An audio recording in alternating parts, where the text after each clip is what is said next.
اب میں risk management کو آپ کے لیے آسان کر دیتا ہوں. رسک مینجمنٹ یہ ہے کہ اگر میرے پاس ایک 100 روپے کا نوٹ ہے, اب میں یہ کہتا ہوں کہ بھائی میں اس کے اوپر ٹریڈ لوں گا, لیکن یہ 100 کا 100 میں نہیں لگا دوں گا, اس 100 میں سے صرف 1% میں لگاؤں گا. مطلب یہ ہے کہ اگر مجھے ٹریڈنگ آتی ہی نہیں ہے, میں بالکل ہی فارغ ہوں, مجھے کوئی پتہ نہیں ہے ٹیکنیکل نیوز کا, مجھے کوئی پتہ نہیں ہے فنڈامنٹلی کیا چل رہا ہے, ٹیکنیکلی کیا چل رہا ہے, پھر بھی میں صرف 1% رسک لوں گا اور 1% گوا کے کم از کم میں 2% لوں گا.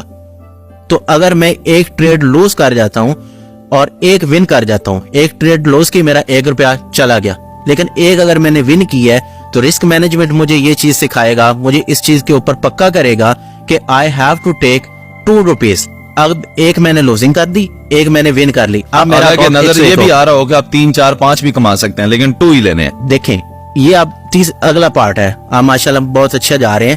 میں آپ کو بتاتا ہوں یہ چوتھا پارٹ ہے. یہ جو ابھی آپ نے بتایا ہے نا کہ نظر آ رہے ہوں گے 2 3 4, لیکن 2 ہی کیوں لینے ہیں. اب یہ ساری گیم ہے جس کو جو اچھے ٹریڈرز ہیں, پروفیٹیبل ٹریڈرز ہیں. اب میں پروفیٹیبل ٹریڈر اور اچھا ٹریڈر میں بھی تھوڑا سا فرق بتا دیتا ہوں آپ کو. اچھا ٹریڈر وہ ہے, یا جس کو ہم تھوڑا رسکی ٹریڈر کہہ سکتے ہیں, وہ کیا کرتا ہے, ایک دن چھکا لگائے گا, اگلے دن آؤٹ ہو کے بیٹھ جائے گا. لیکن جو پروفیٹیبل ٹریڈر ہوگا نا, جس کو ہم کنسسٹنٹ پروفیٹیبل ٹریڈر کہتے ہیں, جو کہ بننا ہر کسی کا گول ہونا چاہیے, وہ کیا کرے گا کہ وہ اپنے رسک کو بھی مینج کرے گا, فنڈامنٹل انالیسس کے اوپر بھی چلے گا, ساتھ میں ٹیکنیکل انالیسس کو بھی فالو کرے گا. اب جو چوتھا امپورٹنٹ سوال جو ابھی آپ نے پوچھ بھی لیا, جس کا میں ابھی جواب دیتا ہوں آپ کو, وہ ہے کہ آپ کی سائیکولوجی کیا ہے. Psychology matters allot.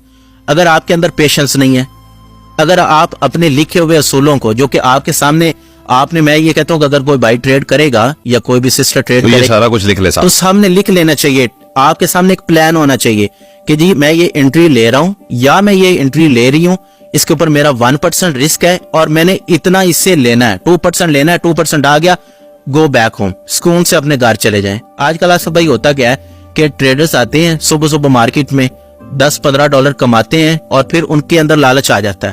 جب لالچ آ جاتا ہے تو آپ کو پتا لالچ بری بلا ہے, تو 10 کمائے ہوتے ہیں 40 دے کے چلے جاتے ہیں.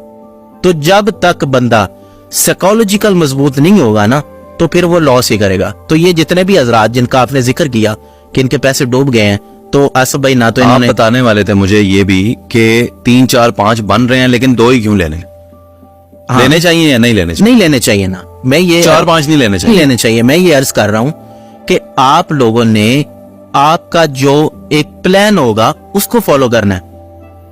سمجھ رہے ہیں نا. اگر آپ 1 روپیہ لوز کرتے ہیں تو آپ کو اس کے بدلے